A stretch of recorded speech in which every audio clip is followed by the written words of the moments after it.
Brad Arnold once said that songwriting didn't require fancy studios or perfect conditions. For him, lyrics were born while working outside, standing in a flower bed, or letting his mind drift during ordinary moments. That simple philosophy explains why his music never felt artificial. His words came from lived experience, not manufactured emotion. Long before the spotlight found him, Brad was learning how to turn everyday thoughts into melodies that felt honest and relatable. That grounded approach followed him throughout his career, even as fame grew louder around him. While others chased reinvention, Brad stayed rooted in sincerity. His voice carried the texture of real life, flawed, hopeful, and searching. That authenticity became the quiet backbone of Three Doors Down, and the reason their songs still resonate decades later. This story begins not with stardom, but with a man who believed that truth mattered more than polish. The anthem that became a lifeline. For millions of listeners, It's Not My Time became more than a hit song. It turned into a personal anthem during moments of illness, grief, and uncertainty. People leaned on its lyrics when life felt overwhelming, finding comfort in its defiance and hope. What makes that connection so powerful is that Brad Arnold never wrote from a place of invincibility. His songs acknowledged fear while still choosing perseverance. Years later, as Brad faced serious health challenges of his own, those lyrics took on an even deeper meaning. There is something hauntingly poetic about an artist drawing strength from words he once offered to others. Yet Brad never framed his journey as tragic. Instead, he treated it as another chapter in a life built on honesty. His music reminded people that courage doesn't mean ignoring fear. It means moving forward with it. A classroom, a desk, and a spark. The story of Three Doors Down doesn't begin in a studio or backstage hallway. It begins in a high school classroom in Escatawpa, Mississippi. While most students focused on algebra equations, a 15-year-old Brad Arnold was quietly writing lyrics about a superhero who felt weak beneath the surface. That song would later become Kryptonite. It wasn't written with ambition or strategy in mind. It was simply an honest reflection of how strength and vulnerability often coexist. When the song eventually reached the world, it connected instantly because it spoke a truth people recognized in themselves. That moment was lightning in a bottle. It showed that authenticity could travel far beyond small-town borders. Brad didn't chase relevance. He stumbled into it by telling the truth. That spark would soon ignite a career that defined an era of rock music, becoming the voice of a generation. When The Better Life was released in 2000, it didn't just climb the charts. It settled into the cultural bloodstream. Brad Arnold suddenly became the voice behind songs blasting from car radios, dorm rooms, and late-night drives. Yet he never looked or acted like a stereotypical rock star. No costumes, no controversy, just a man in a t-shirt singing about doubt, longing, and resilience. Tracks like Loser and Duck and Run turned insecurity into something empowering, giving listeners permission to feel imperfect. The album's massive success wasn't built on spectacle, but relatability. Brad became an everyman frontman, someone fans felt they could know. That connection mattered more than image. It allowed Three Doors Down to survive shifting trends and changing tastes, grounding their success in something deeper than popularity alone. Life at the top isn't quiet. With success came relentless touring, long nights, and constant pressure to repeat what had already worked. From the outside, it looked like a dream. From the inside, it was exhausting. Brad carried the weight of being the face of the band, the voice people expected to sound strong every night.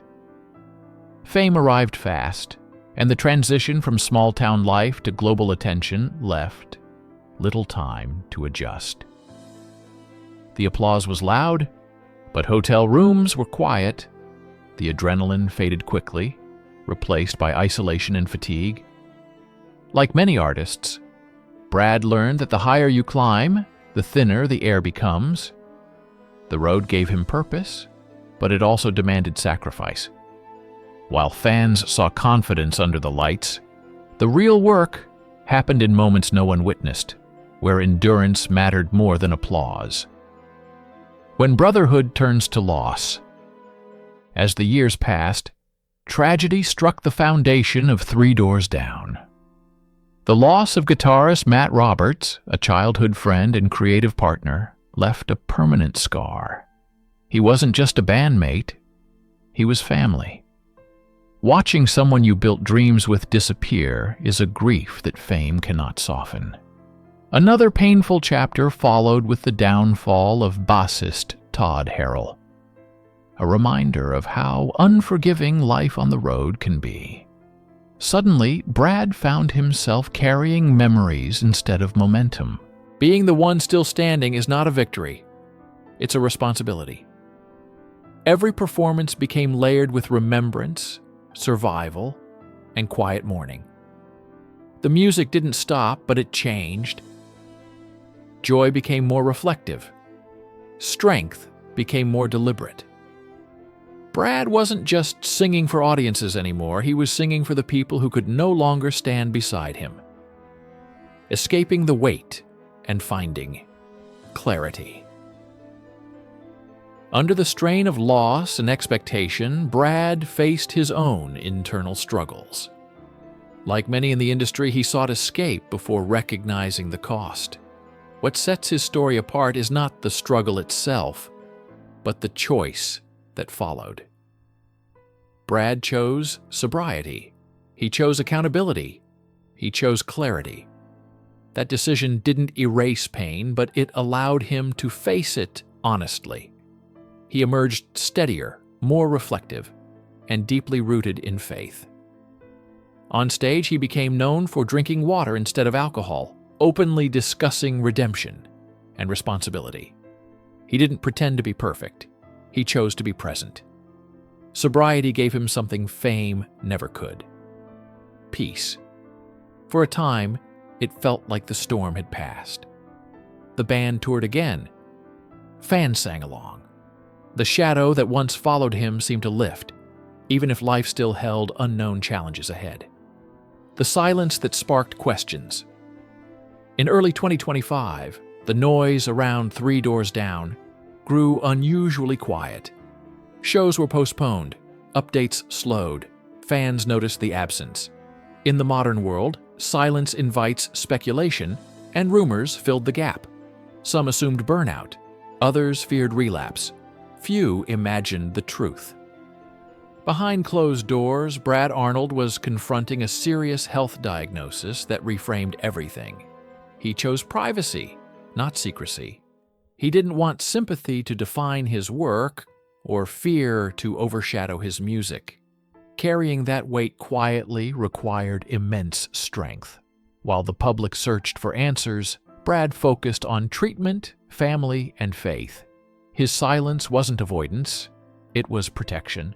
Sometimes the bravest response to uncertainty is restraint.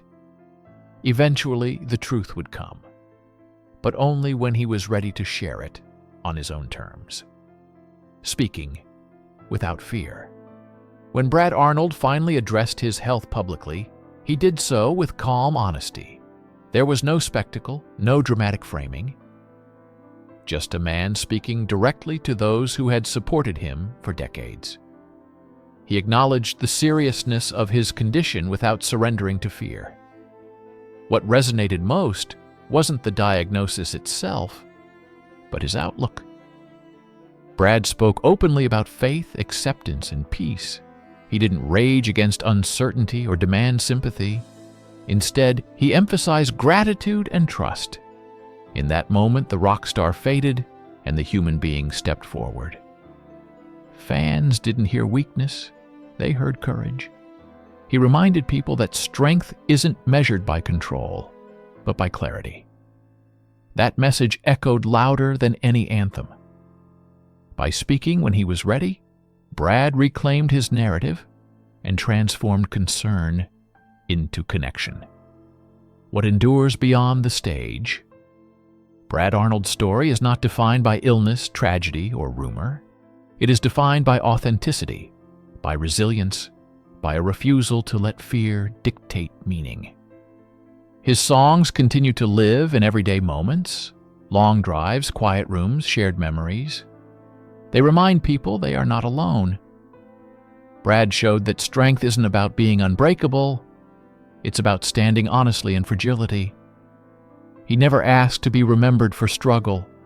He wanted the music to speak, and it still does. The road may never offer peace, but Brad found something deeper through faith, clarity, and acceptance. His legacy isn't measured in charts or awards, but in the countless lives touched by his voice. Doors may close, eras may shift, but the connection he created endures. Steady, human, and real.